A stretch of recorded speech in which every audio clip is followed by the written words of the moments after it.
कांता बहन की दो बहुएं थीं, बड़ी कल्पना और छोटी प्रिया। कल्पना का जैसा नाम वैसा ही काम। सारा दिन कल्पनाओं में रहती, ना कोई काम करती न कोई धाम। अरे कल्पना बहू, जरा अच्छी सी चटनी पीस दे, आज कुछ मजेदार खाने का मन है। पेट में जलन हो जाएगी माँ जी बुढ़ापे में, और वैसे भी मेरा काम करने का वक्त शाम का है, अब प्रिया को ही बोल दो।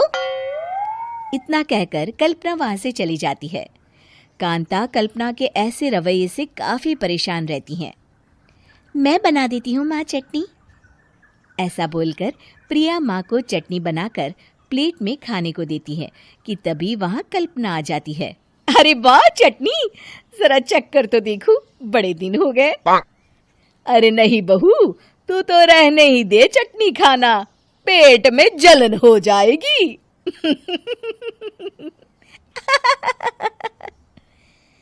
इतना कहकर कांता और प्रिया दोनों हंसने लगते हैं। कल्पना सारा दिन या तो मोबाइल में यूट्यूब देखती या फिर सोती रहती। उसका कमरा भी बिखरा और गंदा रहता। एक दिन कल्पना का पति अशोक उससे कहता है, अरे कल्पना, जानवर भी उस जगह को साफ कर लेता है जहां वो बैठता है, तुम तो इंसान हो, कैसे इतने गंदे कमरे में रह लेती हो? देखो सारा सामान यहाँ वहां बिखरा पड़ा है। ज्यादा अपनी माँ का बोल ना बोलो। हाँ, कमरा तुम्हारा भी तो है, गंदा लग रहा है तो साफ कर लो। पता नहीं तुम्हारे साथ मैं कैसे जिंदगी बिताऊंगा। इतना कहकर अशोक वहां से चला जाता है। कल्पना बस खाना खाने कमरे से बाहर आती और फिर से कमरे में चली जाती। इससे कांता बहन काफी परेशान रहती।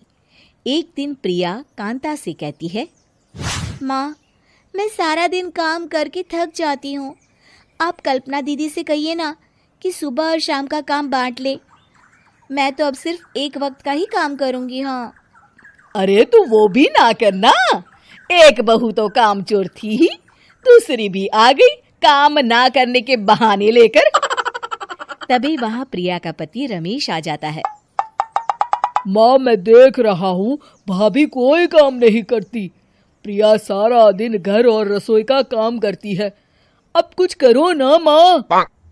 कांता मन में कुछ सोचती है और कल्पना के पास जाती है। कल्पना फोन पर मेकअप करना देख रही होती है। कल्पना, तुम सारा दिन बस मोबाइल देखती हो, घर का कोई काम भी कर लिया करो। प्रिया सारा दिन काम करके थक जाती है। आज से मैंने फैसला किया है, एक वक्त का काम तुम करोगी, सुबह का खाना तुम बनाओगी और रात का प्रिया। आप लोगों ने काम को हवा बना रखा है। अरे पता नहीं थोड़ा सा ज्यादा काम करने में आप लोग घबरा क्यों जाते हैं। और हाँ, बहुत ज्यादा प्रिया की तारीफ मत करिए मेरे सामने, बड़ी बहू तो मैं ही रहूंगी। मैं कुछ नहीं जानती, कल सुबह मुझे वक्त से खाना चाहिए, रसोई में आ जाना, वरना कल से तुझे खाना नहीं मिलेगा। अगली सुबह कल्पना रसोई में नहीं आती है। वो देर से सोकर उठती है और बाहर आकर कहती है, अरे भूख लगी है, आज खाने में क्या है?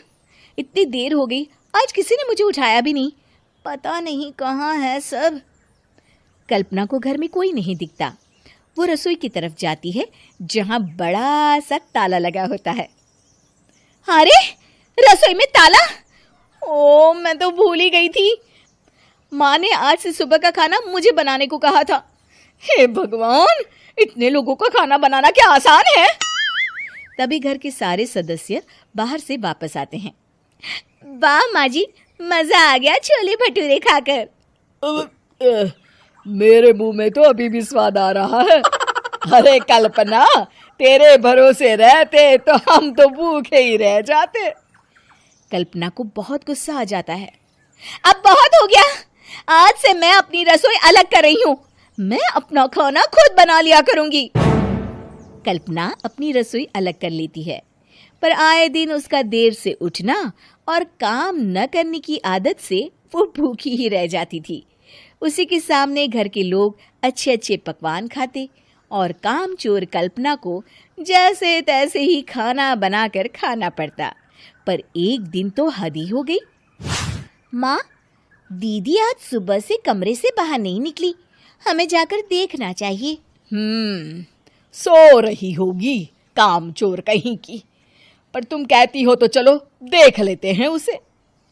कल्पना कमरे में पेट पकड़कर बैठी होती है। हाय मेरा दर्द, पेट दर्द के मारे मर रही हूं मैं।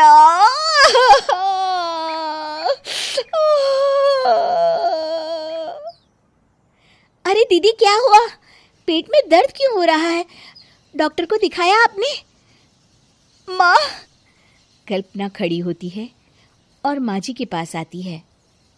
मुझे माफ कर दीजिए, अब से मैं सारे काम में मदद करूंगी, कभी आलस और काम चोरी नहीं करूंगी। हाँ हाँ वो तो ठीक है, लेकिन अचानक क्या हो गया जो तू काम करने को तैयार हो गई? काम चोर कल्पना। माँ, लगातार बासी और उल्टा पुल्टा खाना खाने के कारण मेरे पेट में इन्फेक्शन हो गया है। काम न करना पड़े इसलिए मैं 2 दिन का खाना एक दिन ही बना लेती थी। बासी और खराब खाना खाने के कारण लेने के देने पड़ गए। पेट में दर्द हो रहा है। चलो अच्छा हुआ, देर आए दुरुस्त आए।